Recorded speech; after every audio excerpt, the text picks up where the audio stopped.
right. Hello, Ben. Hello, Chezi. How are you doing? Bless the Lord. I am doing generally well. I was mentioning to you, I'm a little under the weather. I don't know why. It's summertime, but something about my throat. What else? I accidentally shaved my beard off. Accidentally. Wow. Well, I slipped, and then at that point, I was committed. So Yeah. that was happening. How's it feel? It's been a while. So my son was like looking at me, and he was like fascinated. He's like, "Is this possible?" Mm-hmm. It's a new part of that. Well, it's never fun when you're 37 still being seen as like 16. So it's okay. We share the same problem, I think. So. Right. Exactly. I guess, but people say, when we're older, it'll be, we'll love it. It'll be great. Mm-hmm. Yeah. All right. So, last week, we finished the first chapter. Mm-hmm. And now we're moving into chapter 2, which I'm going to add to stream our screen over here. Do you mind making that a drop larger? Yeah.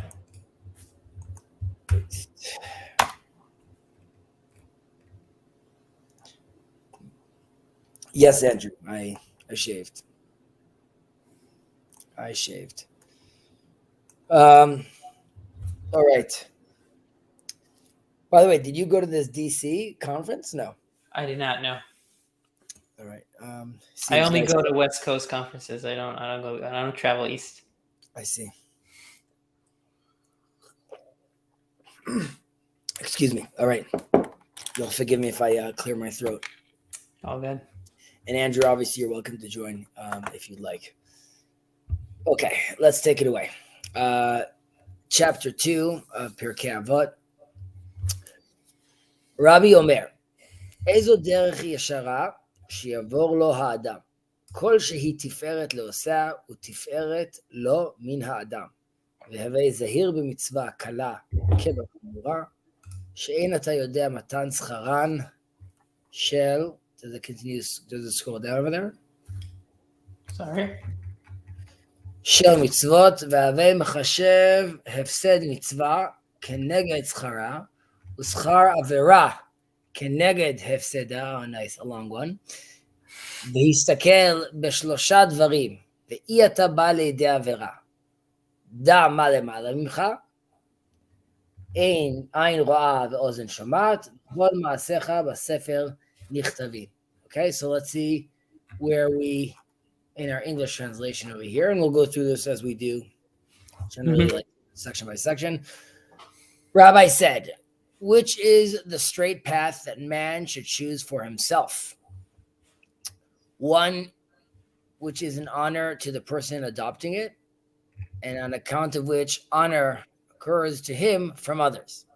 And be careful with a light commandment as with the grave one, for you did know not the reward of for the fulfillment of the commandments. Also, reckon the loss. One second. I lost this over here. Reckon the loss that may be sustained through the fulfillment of a commandment against the reward occurring thereby, and the sin that may be obtained through the committing of a transgression against the loss entailed. Thereby, apply your mind to 3 things, and you will not come into the clutches of sin. Know what there is above you, an eye that sees, an ear that hears, and all your deeds are written in a book. All right, so it ends also ominous. Yeah, I looked at several translations, and this was like one of the English one was one of the shortest ones. So usually the English ones are like way interesting. Mm-hmm.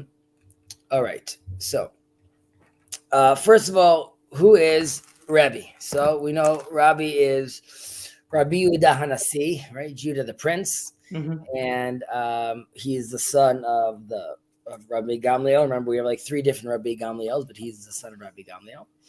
And I mean, he's also putting this all together, so he's sort of speaking about himself, right? He could have been writing like I said, Right. but he's just saying Rabbi says, talking about it in third person. And it's also interesting, which is we are invited over here to see that he's no longer said kibel mehem, like he's not telling you like this is part of the tradition, rather this is happening live. I'm telling you this like right now, like as like in current events, so to speak. When he's writing this, like this is happening. He's not saying like, oh, like I learned from them, like this is what I'm teaching. So he was Judah the Prince, is puts together he puts together the Mishnah. He takes the notes, which is primarily the oral Torah, with a mixture of notes of Rabbi Meir, and he really is very exact in his wording, which is different than biblical Hebrew, which is, let's say, more like modern Hebrew. It's a very big development in Hebrew literature, obviously, and some argue that it was more still a tool to be used orally. Some people said no, it was actually written down to be used written down, but he's very exact with how he writes it down. As we see, they get into a lot of details over here. He was compared, first of all, he's loved by all. He had a good relationship with the Romans at the time and the establishment, unlike Rabban, which we were talking about earlier about Rabbi Gamliel and like the heads of the Nasi who were in charge of the Sanhedrin. He has rabbi, which is even a higher status, which is sort of the rabbi of everyone, or there is a consensus around him. And the Gemara goes even as far as to mention that up until Rabbi Yehuda Nasi, it was only Moses had also this balance of leadership, both political and spiritual. Not that Judah the Prince was greater than Moses, but he also managed to maintain like this great balance of leadership, both political and for as far as the community, and being like a spiritual leader as well. And his sons after him, they become the Nasi. So as far as Judah the Prince context, I would also mention that because he was a prince, he did live like a life of luxury, so to speak. But personally, he saw himself as someone that was very removed from like these worldly things. Like he wouldn't really eat fancy food personally, or take like or be dealing with blanking on the word right now, but not superficial, but gashmim. Material things, exactly. While he was surrounded by that because of his title, that's not something he personally was interested in. Okay, let's get into it now. So, first of all, it's interesting that we don't, which we said over here, which is the straight path that a man should choose for himself. So, it's saying over here the straight path. It doesn't necessarily say the righteous paths or the good path, just the straight path, which sort of leads you to a place and connects to someone, one choosing for himself. Where when making a decision like this, it's less about like the ultimate good or the ultimate evil. It's more about finding a balance. And Maimonides, the Rambam, also sees it like in general, you should always pick like sort of the middle of the road when doing good deeds, because you don't want to be too intense. You don't want to be not giving enough. You really want to be finding yourself in the middle. And this sort of resonates a little with this as well. Some people say that you should be in Hebrew would be lahavita itvakut, to be enjoying the back and forth debate. It's very like TLC, sort of like be part of the discussion, have different ideas being thrown at you, and that way you'll be able to figure out and sift through and find yourself like a path that makes sense for you. We could also read it sort of like ezo hiderech shara, like what is a straight path? One that a man picks for himself, right? Like that is how you find the straight path, is one that you choose for yourself. Well, I'm just curious. So what you're saying is, in terms of what makes a path straight, it sounds like one is it's balanced, And maybe the other one is that it's consistent. Maybe I think that is something we touched on last week too, right?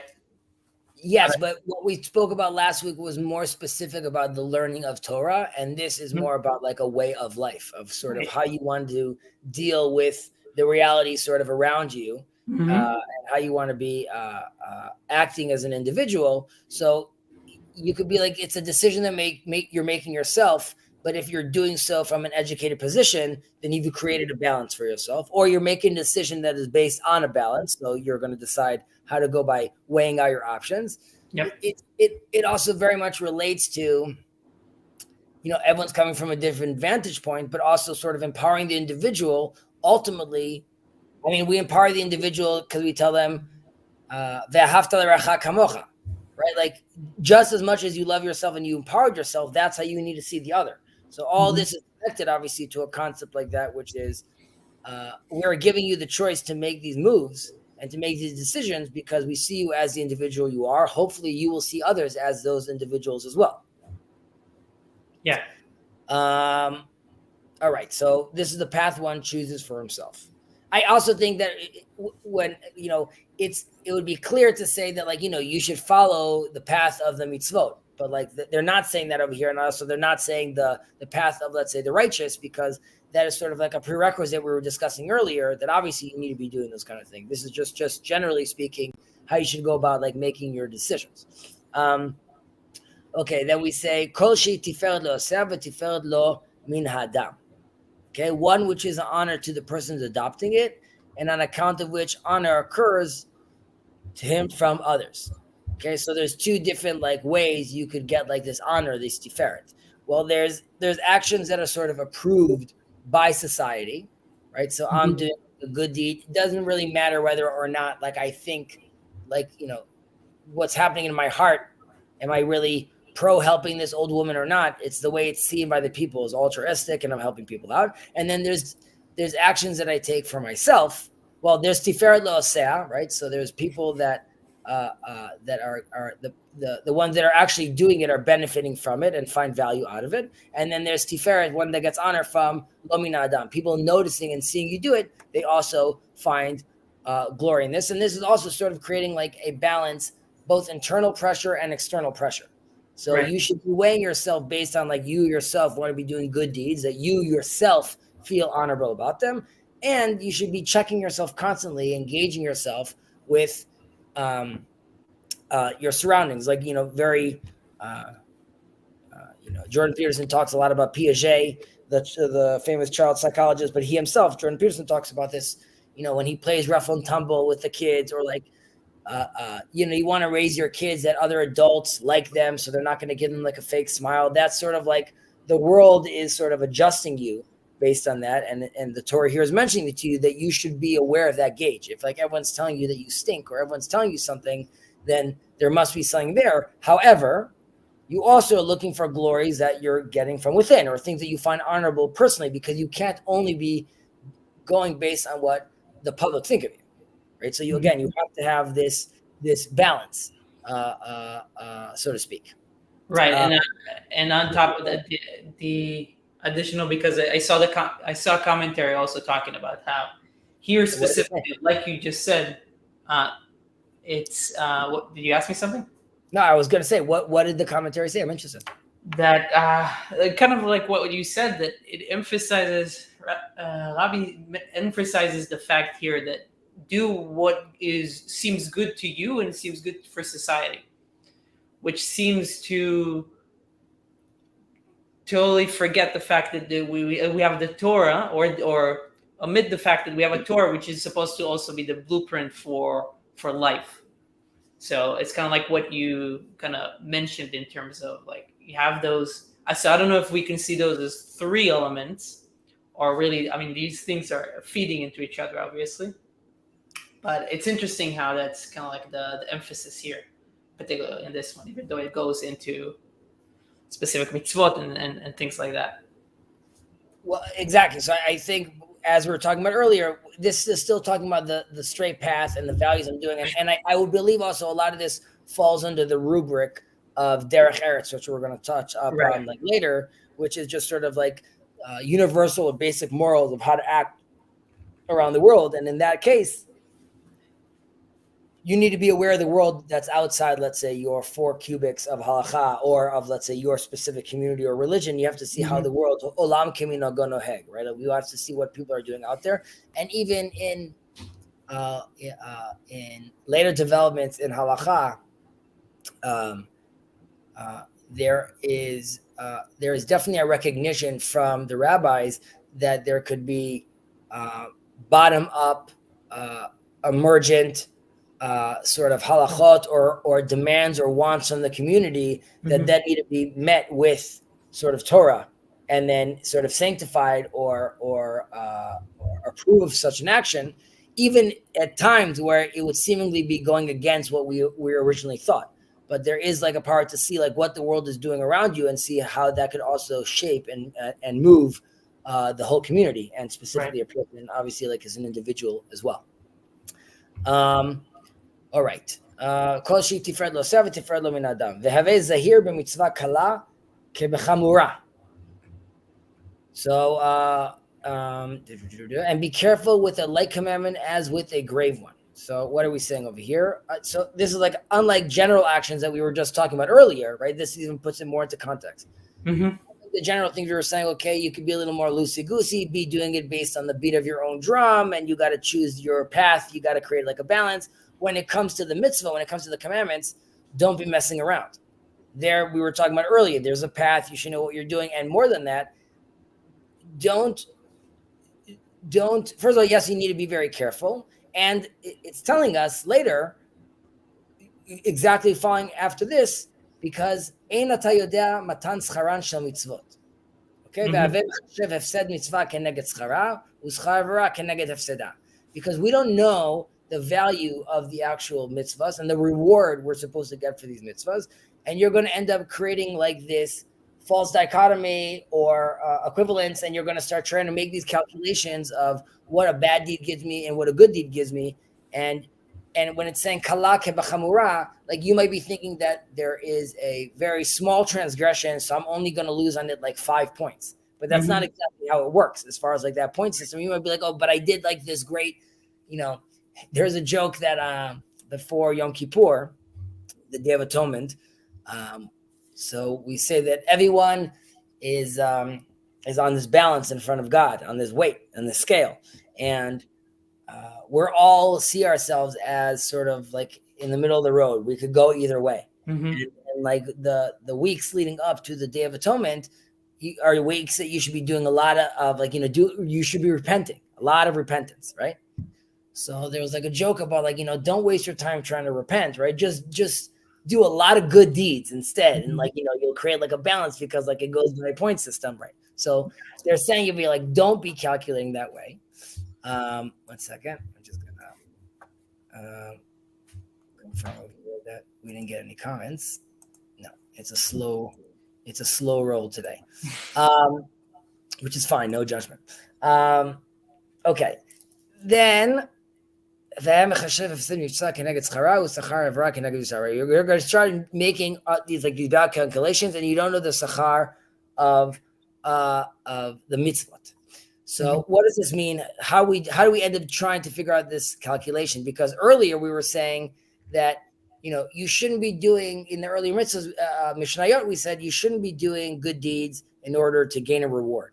But that's like sort of speaking about how there was a reward. So like, why here are you telling me that I should be like ignoring this this point? And again, it's just to stress that like you don't know, even when we're talking about a reward that you get over there, or even when the rabbis, or even in the Bible that it says that if you do X, then Y is going to happen.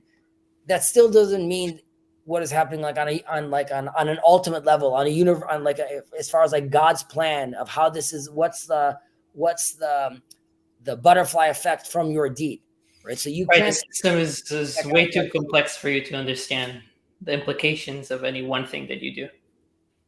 Right. Now, there are other people that interpret this in sort of a deeper sense, which is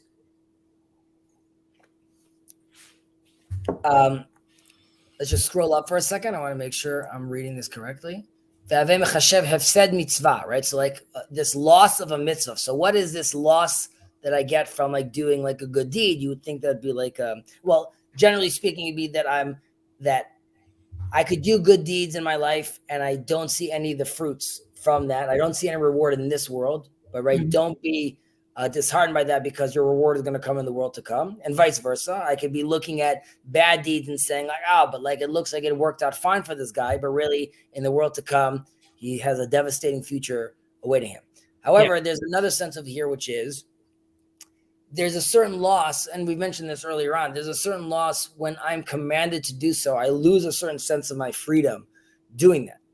And we could even say like a more like an extreme example of this is when we say that the forefathers like Abraham, Isaac, and Jacob, like they kept the Torah, they kept a freer version of that Torah. One, because clearly the Mount Sinai happens post those figures are walking around Israel. And secondly, they were really interpreting and experiencing the Torah not being commanded. And Abraham specifically, aside for circumcision, the terminology God uses is never a commandment to him. Rather, there's like this discussion going on, and Abraham is really sort of experiencing this relationship with God and, let's say, moral behavior, not because he's commanded to do so. However, once, let's say, our version of the fall, like, Egypt, or like once we leave sort of, there's also points about this with regards to Adam, but let's just leave it in Egypt. We need the Torah to come and give us these commandments. And there's the famous idea of kafalam har kegigit. God like sort of forced the mountain on top of us sort of to say that we're going to accept this Torah. On the other hand, there's a sense that if you recognize that you constricted yourself a little, like God constricts himself, like you constricted yourself a little to allow yourself to keep the commandment, that in a sense allows you to get to a higher level in a certain sense. Right. This is what that certain loss would be. It's the loss of freedom of just being able to act just like without being commanded to do so, but just naturally knowing how to orient oneself towards like what God and the moral behavior God is expecting one to be doing in this world. Right. Yeah. I like this kind of connects to this idea that I like about seeing the different levels of how you have like laws that maybe are coming from the oral Torah, so the halacha maybe, and then maybe you have like some rabbinical interpretation or safeguards around those, and then in addition, siyagim, and then around that, or in addition to that, you also have minhag or masoret, and in many ways that is something that we cherish. I don't know if even more, but in some sense even more, because that is something, or that God even cherishes even more, because it's something that we do, not because he commanded us, but because we know that he would like us to do that. Because we realized it on our own. That relates to the famous story that we've mentioned here many times in this little corner about the oven of Achnai, but ultimately after all the back and forth, and even the heavenly voice comes out and says that in the heavens we side with Rabbi Eliezer. It doesn't matter because we say lo b'shamayim hi. And what does that mean? We're saying it's not in the heavens. And God ultimately saying, the voice coming out saying, nitzchuni banai, the heavenly voice saying, my sons have bested me, is very much that sense, sort of when you said even minhag, when like we are building something, we're doing something, and there has been an allowance from God for us to co-create with him. And that comes with a sense of obviously a lot of responsibility, but also with some agency where we could come and say that even if it doesn't necessarily, like you just said, it's like more than a mitzvah, or can like it even in certain extent, in certain cases override even something that's written in the Bible, because there's a tremendous amount of power to the will of the people in them oriented as the people of Israel. Like God allows for an allowance for them to even best his rule, his system, as long as they're doing it from like the proper place.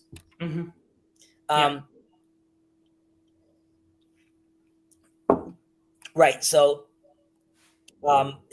this is just like a little anecdote. There's the Gutman report that they have like in Israel every few years, or that has like a lot of questions about religion, and it's like a census within the community, within the population, and the country.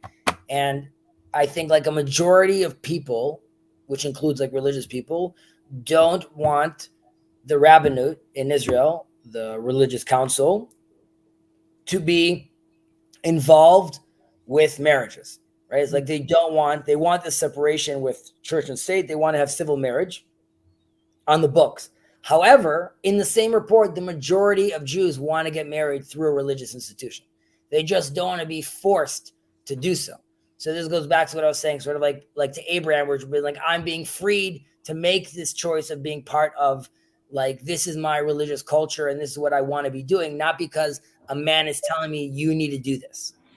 Yeah, it's very funny. It reminds me that a lot of discussions that I have, it really sounds like a lot of positions boil down to like, I just want to have choice. Like, I might do what you want me to do, but I just want to be able to choose whatever I want to choose. It's kind of like intriguing, or it's just fascinating to think why that is so important. Even like, especially if you know, okay, this is the way that maybe I should behave, I still want to be able to choose otherwise for some reason. I don't know. Doesn't sound like I understand it from a personal perspective, but it just doesn't necessarily sound rational all the way. But what part doesn't sound rational? That I want to be able to choose for myself without being told to do so? Especially if you account for the fact that or you're already going to choose a certain option. Why do you need all other options to be open to? Or why is it such like a strong feeling that people have? Well, I mean, I would say is like another example. When my first interaction with like a department store in America was very overwhelming for me as like a 10-year-old child. I was like, I just like, because in Israel you have like 2 purple shirts, one has a stain, so like that's what it is. Yeah, and there's no double extra large. Right, exactly. I was like, what's happening over here? Like, there's like so many, like, this is indigo and this is lavender and this is like the fits, and right. So sometimes that could be like a sort of like incapacitating, because like you can't make a decision because like, you know, the plethora of options. I also think, which is obviously it's hard to get to this place where your choice is to submit. Right. So that is the choice you're choosing out of all the options you have, is to submit, and then feel like through the submission, that was the choice I had, which allows me to get to like this higher place of understanding. Yeah. The Seder. Okay. Onwards. And Usachar Avera Keneged Hefseda. And here too, so we had, like we said, like the classic explanation, which is like people doing bad deeds and seemingly being rewarded for it in this world, where I robbed the bank, I got the money, I'm living like a good life over here. Why is he not getting punished? However, there's another element over here, which is like, what's the loss? Like we were just saying, there's a loss about doing a good deed, which is giving up your freedom. What is the loss that we have about like doing like a bad deed? That even in the bad deed, there is a kernel of truth. There's something there that is like that is sort of pulling you towards it. Let's say a classic example would be with David and Bathsheba, right? So they say that, like, you know, it was already written in the, like, it was already it was predestined that they were going to be together, and he knew that. Like, yes, the way he wrote about it was the wrong way, but ultimately there was like a kernel of truth over there that he identified and he was trying to sort of reach. And and this sort of relates to the place where, like, if you do something bad and then you realize like how you move up from there, like how you grow up, like, you know, sort of that U-shaped journey, right? That brings you to a place of sort of like, you know, you're wiser now. You could see how far you've come where you were. And the Torah talks about how makom shabalei tshuva umdin en tzadikim gomrim umdin, like as in like a very righteous man is still at a lower level than someone that has repented, or someone that has come back into the fold after being like, a wayward son. Yeah. This is sort of dangerous thinking, though, because recognizing that, like, if you go down to the depth of hell and you find the kernel of truth and you manage to bring it back up, you're at a higher level. Then it's sort of an invitation to tell someone, so really I should sin and then repent, because that is me sort of going through that whole cycle, which we could even ask with regards to the Israelites. They're in the desert all this time, right? They saw the big man, they saw the 10 Commandments. You'd think like, they are committed to God. However, they quickly fall into idol worship with Baal Peor. And Baal Peor, if people don't know, that would be, it was sort of like public defecation, basically. And an idol, yeah. To this idol. And the reason you could see this is because you could see a sense where if you, and this is what can be dangerous sometimes about Kabbalah, or even recognizing that the root of evil comes from God himself, or the concept of like leit atar panumine, like there's no space void of you. So if I'm fully, I'm embracing monotheism, and God is everywhere and God is everything, and I'm also part of it. So even the act of public defecation, I'm going to find the kernel of truth in that. And even that I could conquer through doing that in a divine way. And like, I'm trying to find favor in like the Israelites at the time, that they were doing this from a sense of being like, we're so monotheistic that we could even conquer this crazy idol practice over here, but we're going to sort of elevate it. But that could be where you go astray, thinking that you could. And we spoke about this earlier in earlier Mishnayot, where you have a bad neighbor or shachen ra. Be careful when you go into those depths trying to redeem him, because they're saying very honorable about that, recognizing the kernel of truth or the kernel of righteousness or goodness, and even a very evil person. So you want to go in there and bring it out, but you very quickly, and if you do, you're at a high status, but it's very risky to do so. Right. I feel like that might connect to the what we said about lo l'shem pras, not for a reward.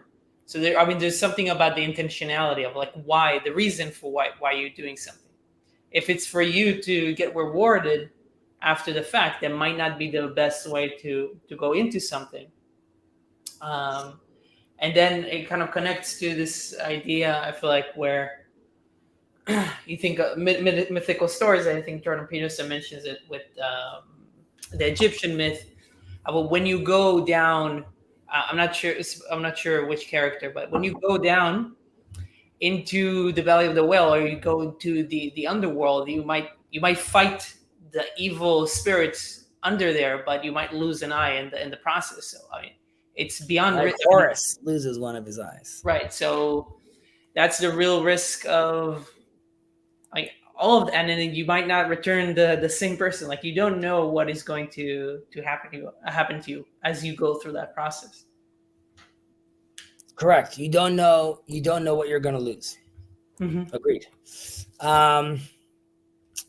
There's just to talk a little more about this idea of, like all stemming from God, and why it could be like a dangerous idea, because there is this famous woman, wife of a rabbi. I'm forgetting her husband's name. I think Rav Nachman is his name, not Rav Nachman from Breslov, but a different Rav Nachman during the Talmud period. And he has a wife, and her name is Yelta, not Yenta, Yelta. And Yelta she wants to eat meat and milk together. And she's jonesing for, like, it can't be that God has created like these restrictions in this world, which God is all holy, right? This is like an attempt to, again, like in a smaller version, to conquer Baal Peor. How can I conquer all these different industries or all these different elements? Like, why can't I not have a perfect union with God if I recognize God? So I could be doing that in like in a monastery. I could be doing that in a church. I could do that anywhere I want, basically. Like, why is it not all kosher, so to speak? Yeah. So there's a response to her that like, we can't eat blood, but you could eat liver, and liver gives you sort of the sense of blood, and you can't sleep with your sister-in-law, but you could if she gets divorced. Like I'm saying, there could be a status where like your brother is still alive and like your sister, like, they got divorced. Could you then still be with this person? And you can't have swine, but you could have this kind of fish that tastes like swine. So his answer was, anything that the Torah says you can't do, there is a version where if oriented properly and balanced properly, you could also do that. Mm-hmm. And then he gives her the udders of the cow. Like he basically barbecues the udders of the cow.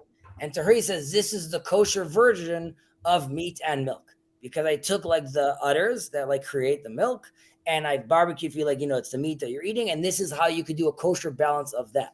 And the idea was to show her, not because she was just looking to like party, rather she was attempting to really find that space where like everything could be sanctified, which we know with Aaron's sons, they are indeed holy.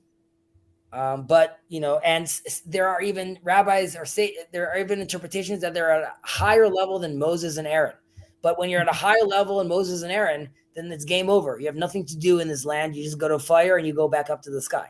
Like, you got to be very careful what you're playing around with, sort of like at that level, or you're trying to find this balance where I could be like the holiest person. And if you're not oriented or configured properly, that could be devastating. Mm-hmm. All right. Okay. Okay. So now, if you want to steer away from these bad deeds, there's three things you should know. Dama lemala mimcha, ayin ra'avaz ozen shomat, v'chol ma'asecha b'sefer nichtavin.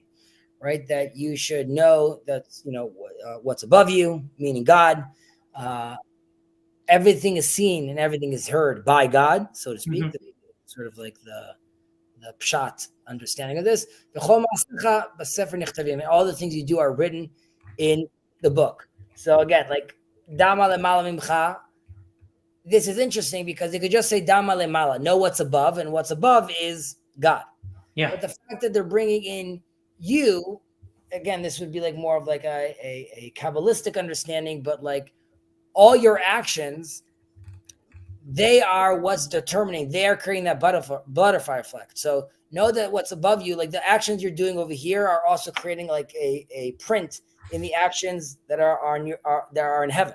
And we have this also with Jacob when he goes up and down the ladder, and there's like the version of Jacob that is, well, when he's going up and down the ladder, the sages say that the angels saw him and said, this Jacob doesn't look familiar to us, or doesn't seem similar to the Jacob or his full potential worth of Jacob that we know in heavens. Mm-hmm. And they wanted to hurt him. And, God protects him from this, but this is sort of a point that we all have this version of us, the ideal version of us, that we are constantly sort of going up and down from on this ladder, but we are trying to sort of always fill that potential. So here too, we're saying that dama lemala mimcha, like you should realize that your action have consequences. You should realize, know what's above you, that the things you do down here have actions and have consequences in the world beyond. Right. So just so I understand this, what you're saying is that there's an image, there is the full potential version of you, which is above you. And when you above you, so to speak, right? Spiritual you. Sure. In the Rambam sense, yeah. And then if you do something bad, you kind of take a chip out of that image. So that image becomes, so you affect the image that is above you of your full potential, right? Something like that. So this is, you could look at this, the Dorian, what's the story of Dorian Gray, that he has like this painting basically that lets him stay young forever. And he goes around killing people and womanizing, but his painting gets destroyed and becomes filthy and rotten. Right. And basically, so that would be like sort of. I have a more modern reference in mind. I was thinking about Back to the Future, where he has a picture of himself and he erases it. It erases himself. Yeah, he needs to figure out to get his mom and dad together so that he's not erased. So yeah.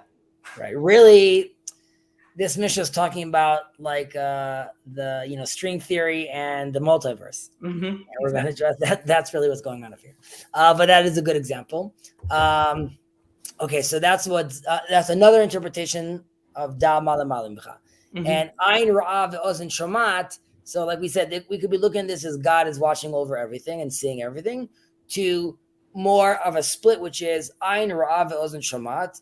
There is the all-seeing eye, not like Sauron, but like God is, there's the general hashgacha pratit, or God watching over all of humanity, or all the universe, or all the people. And then there's also the ear that hears, which is more specific. You need to be much closer to be listening. So this is God sees all people, and God is also hearing you specifically. Right. So even if you want to go for a more, let's say, agnostic take of like, it's just seeing everyone, like, no, there's also someone that's specifically listening to you and hearing you. So you got to be aware of those actions as well that you yourself are doing. So, what book are we talking about? So there's a sense that the book is, Zeh Sefer Toldot Adam. We, the human, are the book. Right, like it's all being written in us, and this also relates to like what we're talking about, the image we see above. We are the book of our lives, and you were writing this chapter basically. So like it's all going to be written inside. So you want to be sure what you're having in your biography, because eventually, we're going to read through it, and we're going to see that in your 30s you're doing a lot of lines of cocaine. So like that's going to be there. Another interpretation is the book being the world. When Moses goes to God and says, when God tells Moses that he's going to destroy the Israelites after the golden calf, he's like, I'm going to start anew. I'm going to do it with you. So Moses says, like, that's not the promise that was made. And mechenina mesifrecha, erase me from your book. Now,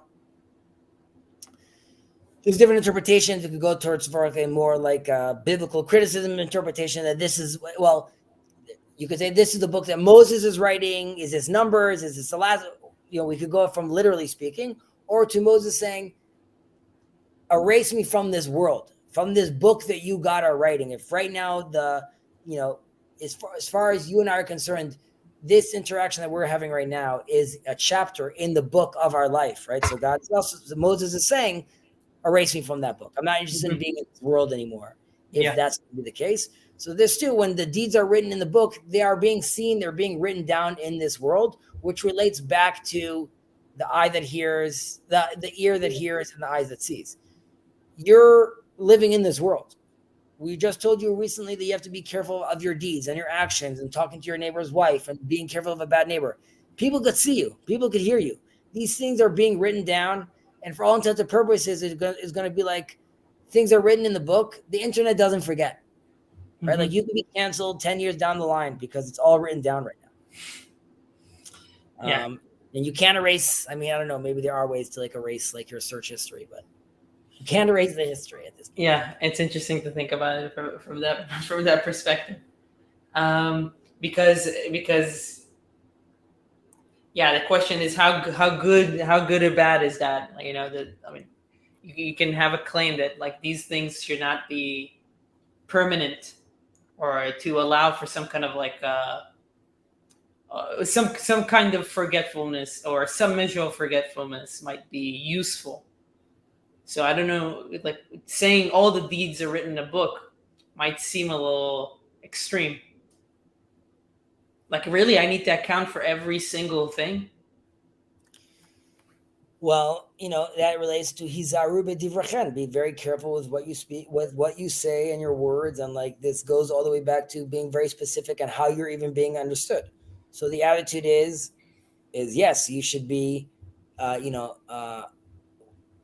Jordan Peterson's about not lying, or people saying walk with your back. All these things need to be calculated and accounted for. Eventually, you want these things to turn into a system, right? As we mentioned in the past.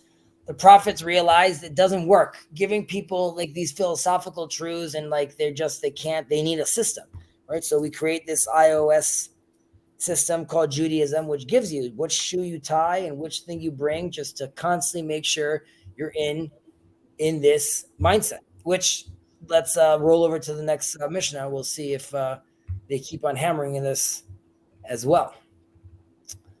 Okay, where are we now? Rabban Gamliel, another Rabban Gamliel.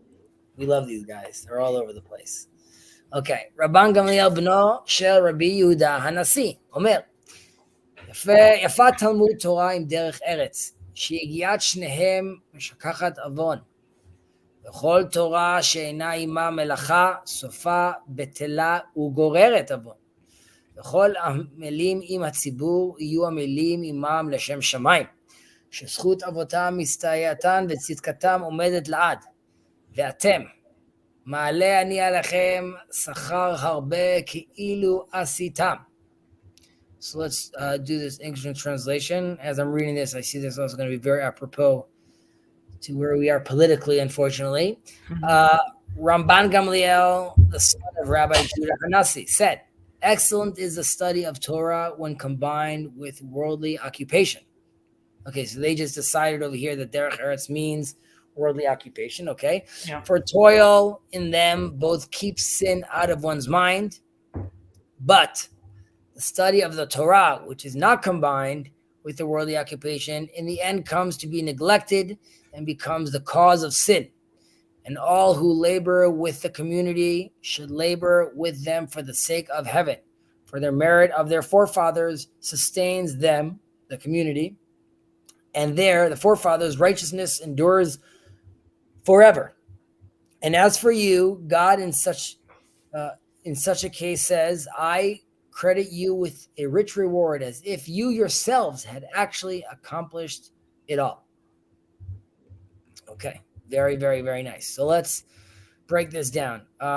First of all, Rabban Gamliel, like we said over here, is son of Judah the Prince. In the Talmud specifically, when Judah the Prince is dying, he says explicitly that they should he should be next in line as being the Nasi, even though he was not as great a Torah scholar like his father was. He was extremely God-fearing, and his brother Shimon. His brother Shimon was a great Torah scholar, and they worked together. He depended on his brother for, let's say, the Torah portion of his role was based on his brother. So it was sort of like a nice relationship, seemingly, that they had. I don't remember so much more about him famously, but there could be other famous stories that I'm not thinking about right now. 1 second, what's happening? I see Jacob's over here, so take a look. Okay, it's just as far as the clan of Babylon goes. I climbed up the ladder, and the version of myself was without a beard. So I just, I want to be closer to that thing. And all the people watching this, and none of them pressing like. Okay, I guess as they say, like and subscribe. But I don't know what you're subscribing to. So, to Jacob's channel, you should subscribe, definitely. Actually, I think here we're going to be knocking a little. There's going to be maybe some Zionism talk and some Israel talk. So off the bat, Jacob doesn't endorse Zionism and Israel. Israel's government is Satan's work. I hope that's good enough. That clarifies things. Yeah, I hope that clarifies things. Okay, so we said who Rabbi Gamliel was, and we're moving on. Again, excellent is the study of Torah when combined with worldly occupation, for toil in them both keeps sin out of one's mind. Okay, I don't know where meshakachat avon. Okay, so it keeps it out of your mind. So first of all, derech eretz, like they're saying over here, worldly occupation. There's an interpretation that this means basic morality in a certain sense. Working within the world, right? Being aware that yes, there's a spiritual world, but at the end of the day, I breathe air. I need, we need to get water out of the ground. We need to start working. So you got to be living with the reality around you as well, and living within that world, which would be like a worldly occupation, which will result in a worldly occupation. as well. So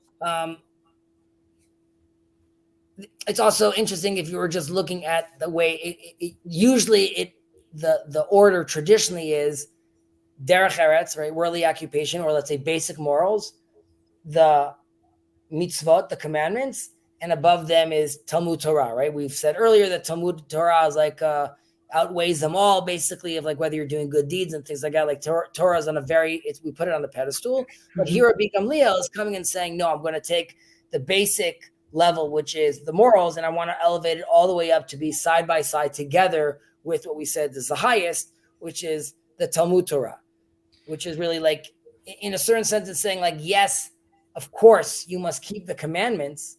However, if it's not being done through the framework of Torah, which is also framed around with derech eretz, not only being worldly occupation, but also being sort of moral and just, altogether, you need that full package, so to speak.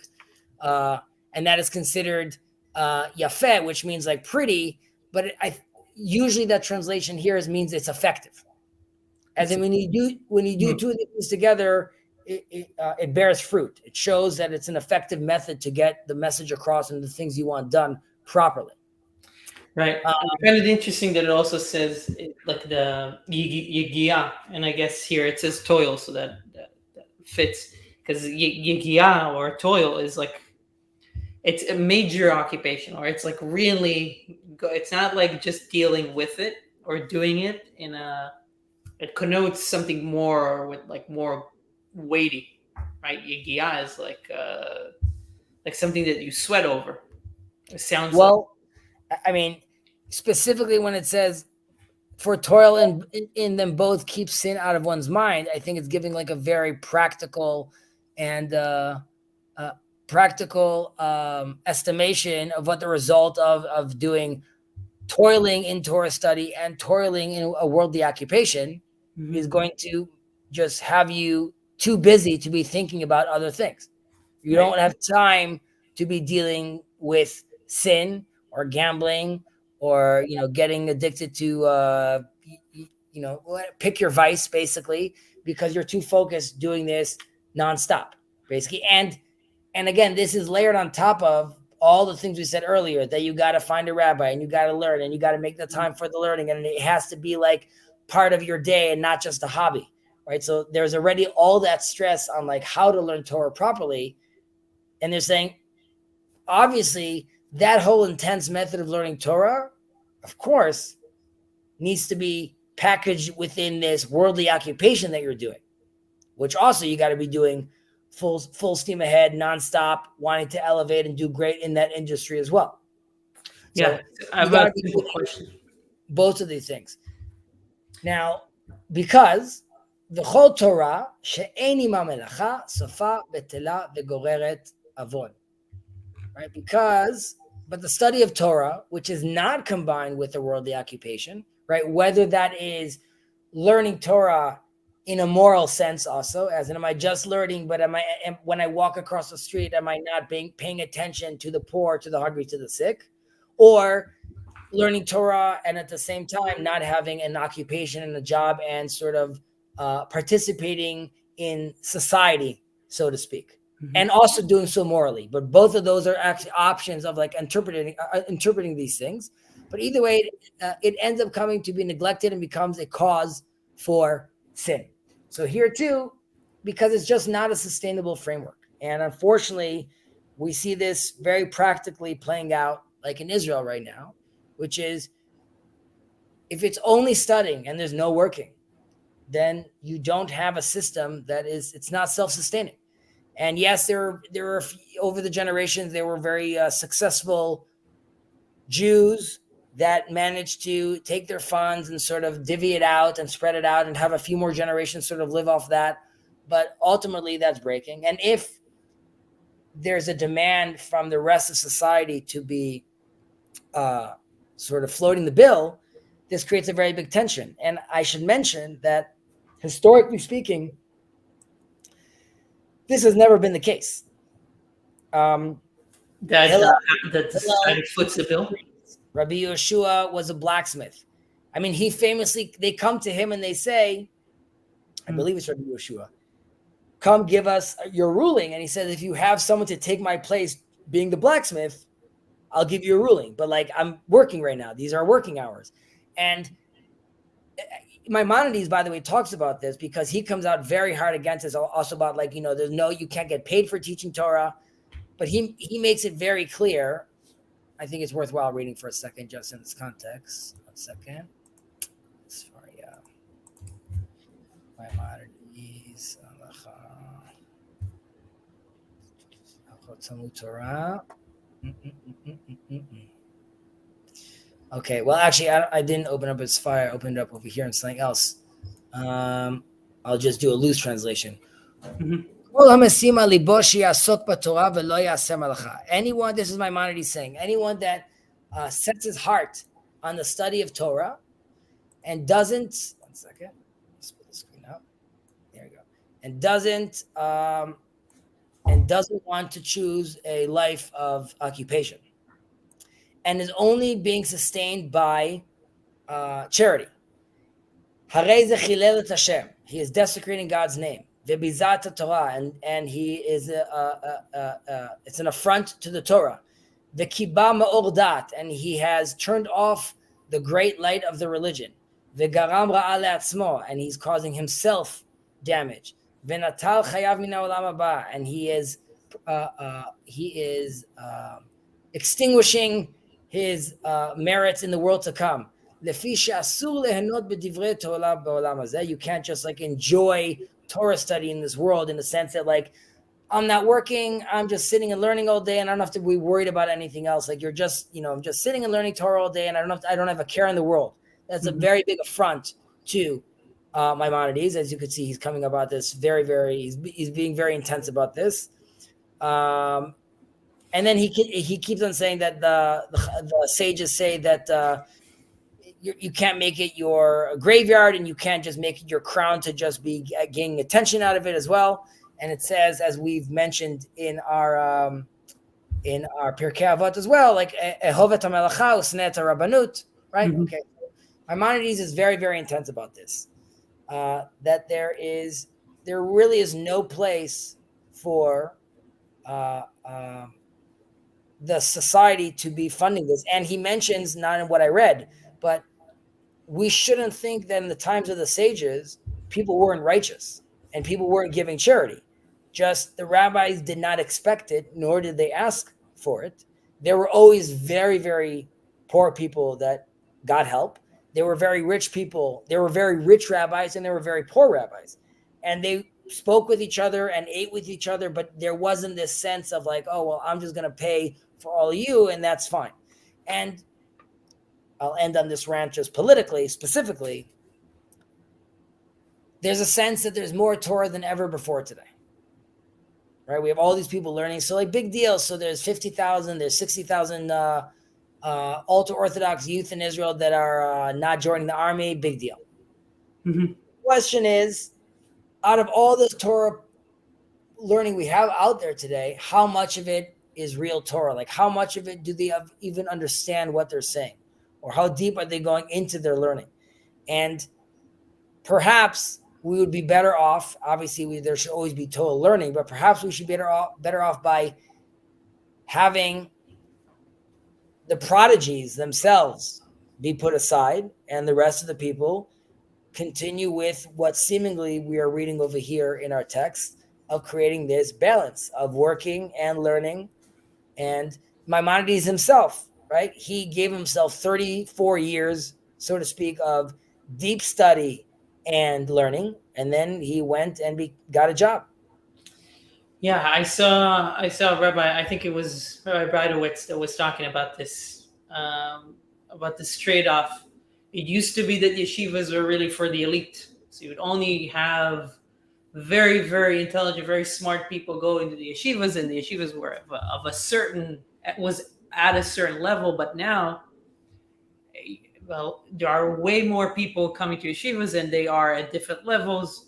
So you need to accommodate for that. So you have more quantity, you have more people that are coming in, but you are sacrificing on some of the quality of that because you need to accommodate different levels of understanding. So yeah, I mean, I feel like it's kind of thinking about maybe there, at some point in the history, people like, yeah, the society in Israel realized, okay, we can afford, or we can somehow kind of really optimize the amount of people that are learning Torah. It's great. And they kind of optimize this into kind of like a feedback loop. But now maybe it's coming to a place where you need to start optimizing other parts of the system, or like putting stopgaps at places so that there's could be balance overall. Because like I said, I mean, yeah, I don't know about necessarily limiting certain people of doing that, but how do you channel some of that to something that can be more, yeah, that could sustain the whole system as a whole? Because I think it's hard for people in Israel specifically. I mean, if I'm thinking of myself, to see, obviously you can think about a spiritual value that those 50, 60,000 people provide to the society as a whole. But it's very hard to see on practical levels how that comes about in terms of how does the society gain from that. I wonder if there are ways to make sure, like, to highlight those things. So. Obviously, it's very difficult to quantify, right? What the effect of X tens of thousands of students studying Torah, and that's assuming you're valuing just classics Torah study over, let's say,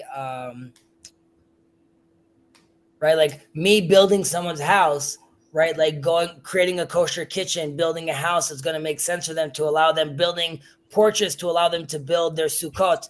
Am I not like also creating like a Torah value world? Like, am I not learning Torah by doing so? Like, so you would have to ask those two questions. But let's say we're saying no, but there's, as we learn over here, there's clearly something that's very valued in just the study of Torah itself.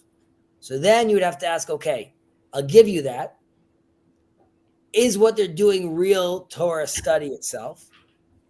Right? Like, are they learning the Torah in the way, like, are they, I would argue, if you have many of these 50,000 students, many of them are opposed to Zionism. So I'd be like, then you must be learning incorrectly if you're opposed to Zionism and you're living in Israel and this is the reality you seeing around you. But again, that's just like my personal thought. But you could be like, how they deal with their community in their own ways or deal with their own issues. Are we seeing that the Torah is, like we said, is it yafeh? Are we seeing that as being effective? Okay. Now, you could also argue, you want to see the effect, it's called you're still here. It's called we've been doing this since day one, and like we didn't stop.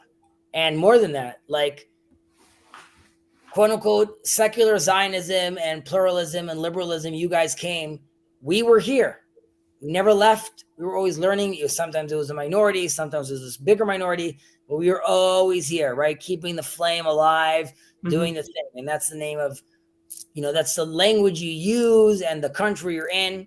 So, and by the way, this came to a head a few days ago when there was a law that was brought up, potential law to be brought up, to that according to the law, we should value Torah study just as much as army service with regards to stipends and tax credits you get from the government. Right now, from a religious perspective, I could stop there and be like, well, I could see how it's valued as the same. I could also see how it's valued. Torah is potentially valued as more even than army service. However, as a civilian, what are you talking about? These are people that are dying, and you're talking about me like this very specific version of Torah study. You want to now say, like, not only do you not have to be working and you get stipends, you want to get like more stipends because you want everyone to value you at the same level. I just think that's, you got to read the room, right? It's too much to ask from, let's say, even a traditional population. Secondly, then you have to start really asking yourself, like, okay, is that version of learning Torah really the same as like people that are willing to sacrifice their lives or not? Obviously, there's like the whole political thing that like the optics of it doesn't look good. However, like I said, which I don't think many Israelis think about, I can understand from a religious point of view them saying, of course, the value of Torah is more than even one individual person's life. Like, yes, that's true. That's not something you could say, and that's not the Torah. If that's presented as when this guy says Torah is valued more, he means like reading from a book. And the Torah that I would argue is valued more would be the Torah that allows me to manifest in worldly activity and create a robust society. And that itself, those actions, obviously, as a whole people, are worth more than just, let's say, one soldier per se. But that's like Torah really, and it's sort of paradoxical because you would say one serving to protect Israel with his life is doing like a super high level of Torah manifestation on the ground. So obviously these things are still very apropos. People joke around that Maimonides' books were burnt because of his theology and philosophical tendencies in his book, The Guide to the Perplexed. However, you could also say, based on what I was reading earlier, that the Maimonides' books were burnt because his take on the need to learn Torah together with work, which many people are a fan of. Hello, Yosef. You're welcome to join as well, sir. I saw that he has a quote in Mishneh Torah where he says you should start by first getting a job, then getting a house, and then getting a wife. There's the Gemara talks about you must teach your son how to swim, and swim is less. I mean, there's the actual swimming action of teaching your son how to swim, but there's also teaching your son how to swim as and navigate himself in the world, survive out there in many other situations. And whether that's teaching him how to fish or teaching him how to use a pocket knife or teaching him how to be a mensch, either way, those are all things that are supposed to be happening as part of the structure around which then you would engage the Torah. Of course, through the Torah itself, there are many valuable life lessons that you could learn, and then with acting, and ideally, then you'd be taking those teachings and those commandments and then manifest that moral and that commanded action as well, altogether, is manifesting in, what would we say, derech hayashar, as we were talking about earlier. Yeah. By the way, our prayers and wishes go to Yosef. Some of his family members are unfortunately sick with COVID, even though that's such a 2020 thing. Regardless, they should be blessed with a speedy recovery. And in the meantime, when they're at home, the silver lining will be that they're safe at home and spending some quality time together. So I hope that that works out well. Okay, we'll continue where we were. Where did we stop off? No, we said, so Goreret Avon, obviously it's not a sustainable structure. We can't be doing this. V'chol Torah she'ein ima melacha sofa betela u'goreret Avon. Exactly. V'chol amelim im hatzibur yu amelim imam l'shem shamayim. So this is like, the legit nonprofit action, right? To be doing this. The people that are working with the Amum, that are toiling together with the community, yu amelim imam l'shem shamayim. They're doing this for heaven's sake. Okay, it's very important that they're doing this for heaven's sake. Shezchut avotam mesayatan v'tzitkatam omedet la'ad. So there's different ways of interpreting this. One is that because they're doing it for heaven's sake, for real, and it's nonprofit for real, and there's no vested interest, not necessarily going to be able to compete with the other people in the political game. Right? If I'm not going to take that super PAC money, and if I'm not going to be doing those trash those trashing campaigns, my numbers are going to suffer. So the mission is telling you that you will be rewarded by your forefathers' deeds, and they will bridge the gap. They will create this affirmative action, so to speak. You'll have a spiritual affirmative action allowing you to bridge that gap, because it's more important that you really play it clean rather than you get ahead, and will assist you to get ahead. Right. There are other interpretations that are saying that because you are already in this field of, let's say, the political action working for the community, there's no version of you not getting your hands dirty and being a little corrupted by this. As we said in earlier Mishnahs, that, like, being in these positions of the reshut could cause you to stray from the paths of the straight and narrow. Either way, you're going to be protected by your forefathers' blessings and deeds. So even if you transgress, we'll still protect your whole endeavor, generally speaking, because for your forefathers' sake. So that's like another way of looking at it. V'atem ma'aleh ani alechem sachar harbe ke'ilu asitam. So this, relates to also the famous saying of gadol ha'maaseh yoter min ha'aseh. It's like, it's more about walking the walk than talking the talk, or the actual action that comes. When you could say, like, these are politicians on the ground. They're not doing any of this. They're just coming up with ideas and talking about this in their Oval Offices. But on the ground, what happens? And the idea is that they are men of, even though these are ideas, we will still value them as actions, because downstream it comes to policy, and the policy comes to things on the ground. And because of that, now the taxes are less and XYZ. So we really see that the Torah is trying to also relate, in a certain sense, to people that are taking on an occupation, right? Like, you've already pushed me to tell me that I need to have an occupation. And more than that, in reality, if we're part of a community and we're living in a place, someone's going to have to take care of the whole system we have around, of the roads and other plumbing. So I'm going to have to be in that system, and I'm not going to have time to actually learn Torah. So Rabbi Gamliel is feeling confident enough also to speak in God's name, and saying that, like, don't worry, right? Like, I credit you with rich reward as if you yourself had actually accomplished it all. And the reason he says that is because it's the actions that count.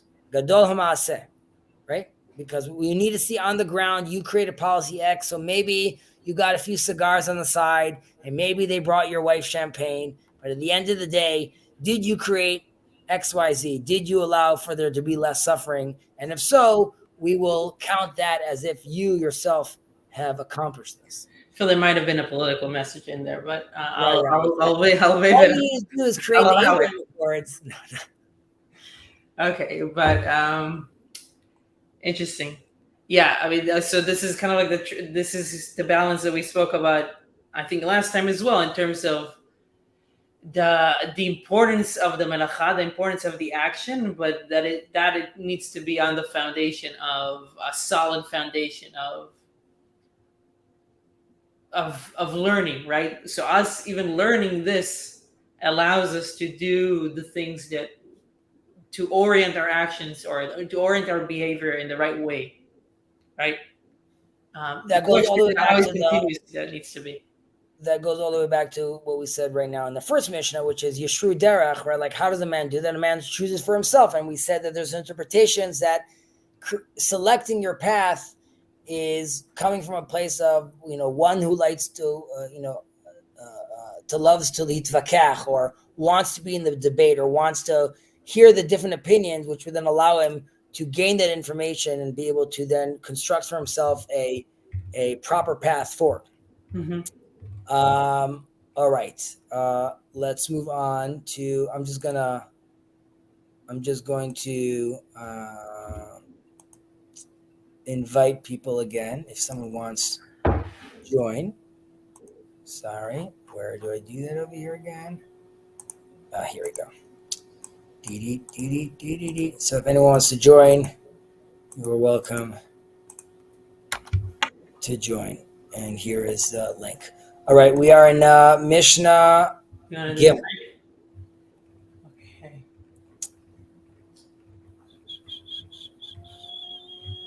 All right, nice and short. Okay. הבו זהירין ברשות, שאין מקרבין לו לאדם אלא לצורך עצמן.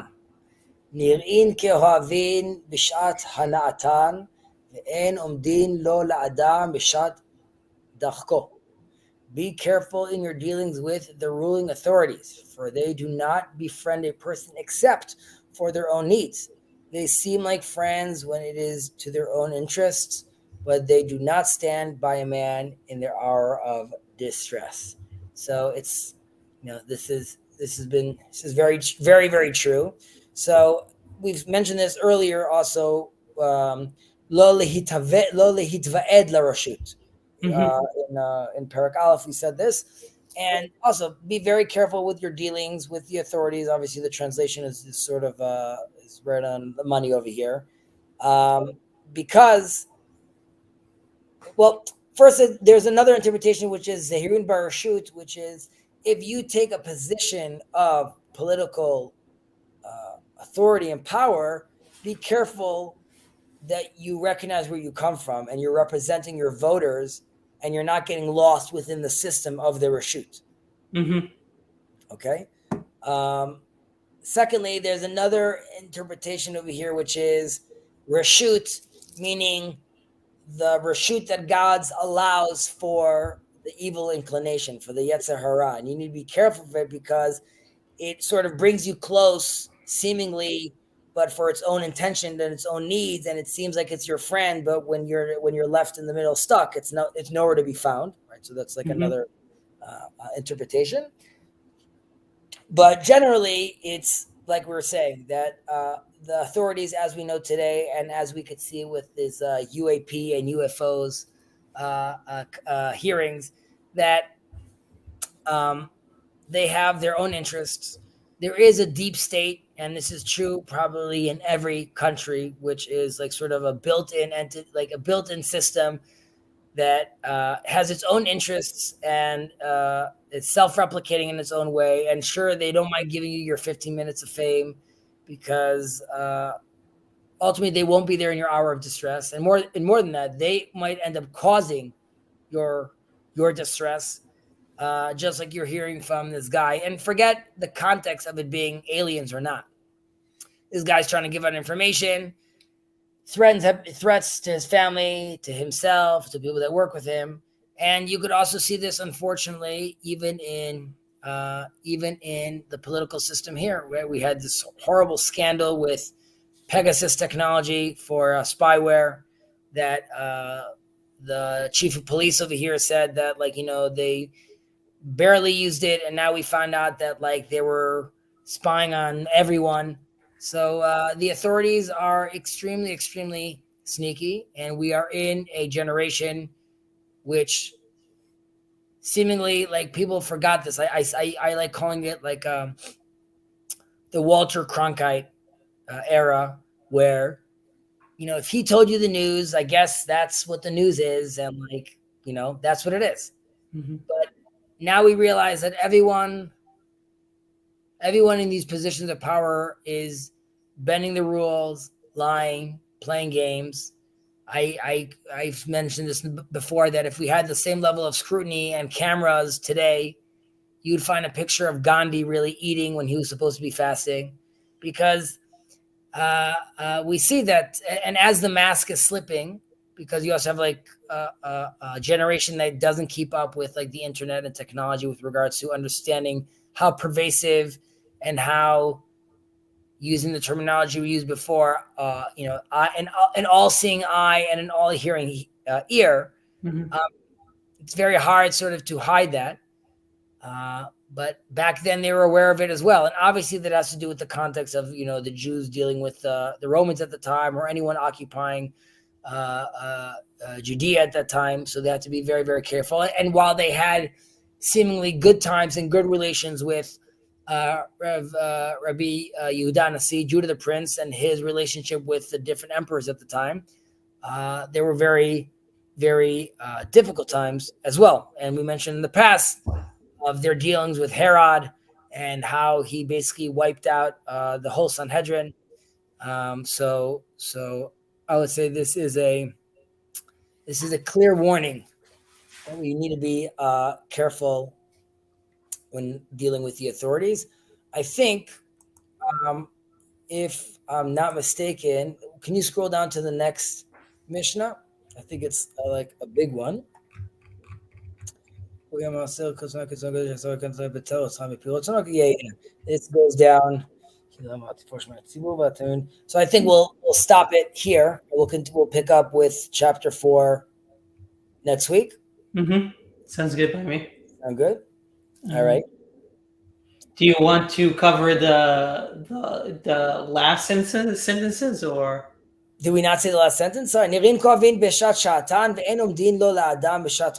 we mentioned this, that they Right. seem, when Right, sort right. of like a thorn bush that we mentioned, it's sort of easy to come in and hard to come out.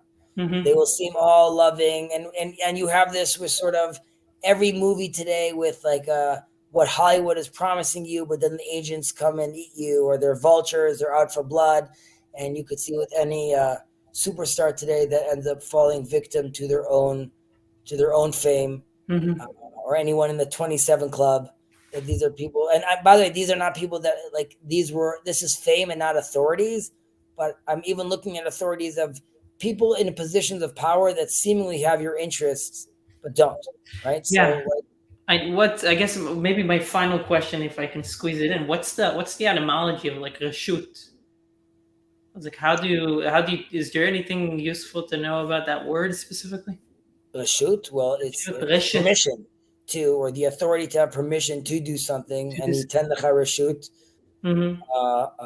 the option to do something, right? I'm saying kol tzafui v'reshut natuna, right? Everything is known, but you still have the option to you have free range, so to speak, to do your own thing, which relates to sort of more like free will.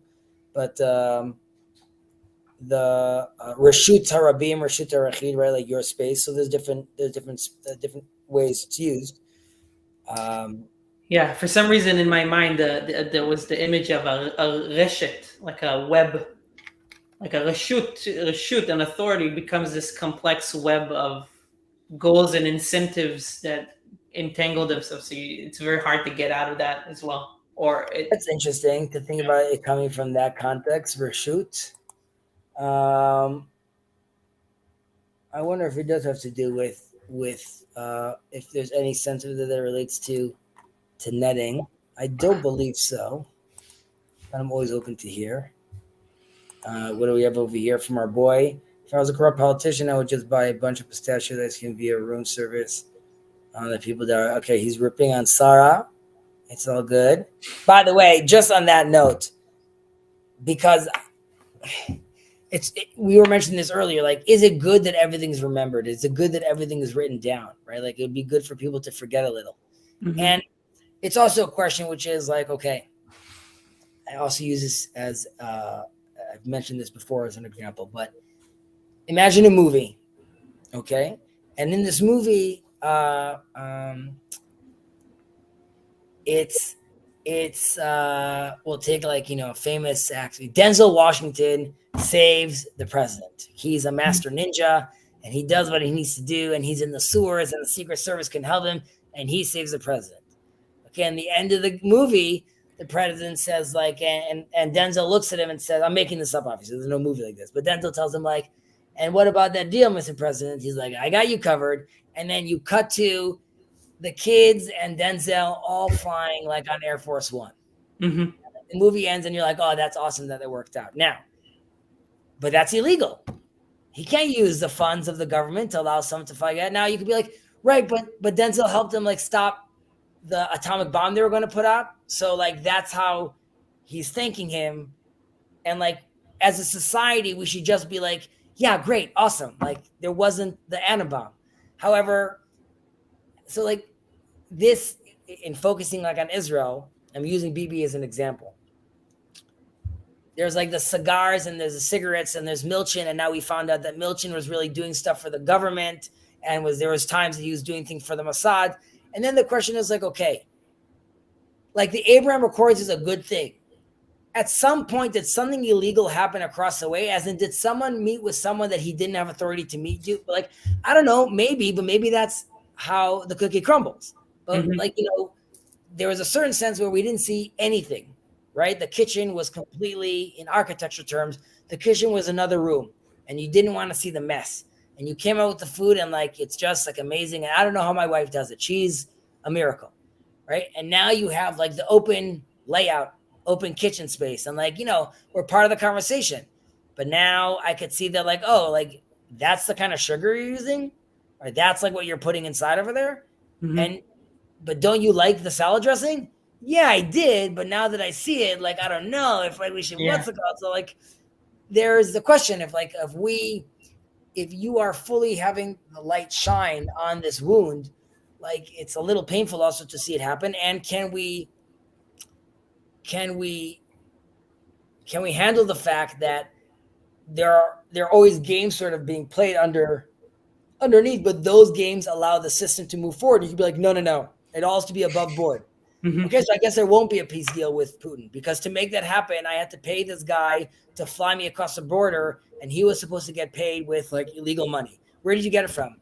What does it matter? Like, there's peace now with Putin. So I don't know what your feelings are, and if that makes sense. Yeah, I understand. I understand the point. I guess at that point, it really is specific for the situation, because like is the goal, or is the effect, or is the result justify the means? I guess that's the yeah. I guess there's a term there that I'm All missing. right, so Is the end justify the means? Yeah. Ben Gurion sending Yigal Yadin to go bring back illegally the like through different people to buy it and like smuggle in the the Qumran scrolls that were sold, right? Hmm. He's like, I don't care that like the guy bought it and he said he wouldn't sell it to us and we're not allowed to do it. Like, I want it back over here. It's ours. Is it yours? The guy found it in like a cave. Like that was like legit. Like what? Like so. Do they justify the means? Like now I'm thinking like, oh, what a hero. Maybe he's just a thief. Yeah, I mean that's a question. I think that term is always a question, right? Does the end justify the means? It poses a question. So if it Right. poses a question, I think it necessarily means that some ends do justify some means. So So we have a line over here. I just need your firstborn, then you could have peace. But the whole idea was that he didn't need his firstborn. Is to bring him to the point and recognize that that's never what I'm going to ask from you. mhm. Um, even though, which we don't have to get into, there's interpretations that like Abraham goes through the action in the end and does sacrifice Isaac, but that's a whole other can of worms. Sounds like it. Yeah. Um, all right, are we on next week? Yeah, we're on next. What's the date? It's getting what's the date next week? Let's just verify. It is the 7th. Yeah, we're on. 1 second. I want to just ask Elijah, does he want us to bring up any like Christian topics? I just know he really likes when like on Bible talk or Pirkei Avot, we bring up, I could just say Paul, say Yeah. Matthew, is that like enough? Or like, do you want us to actually get into it? Okay, but stay there. Sir, this has been fun as always. All you watching, much appreciated. As always, you guys are welcome to join, participate, and ask questions. Mhm.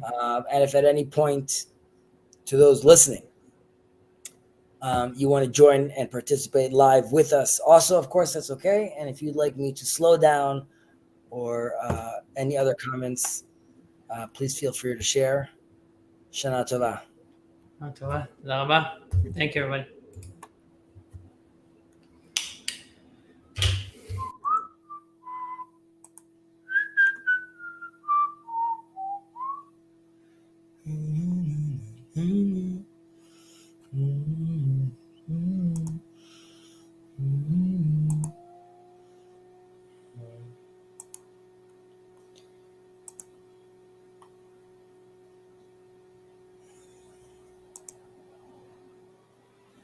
Dun, dun, dun. Oh,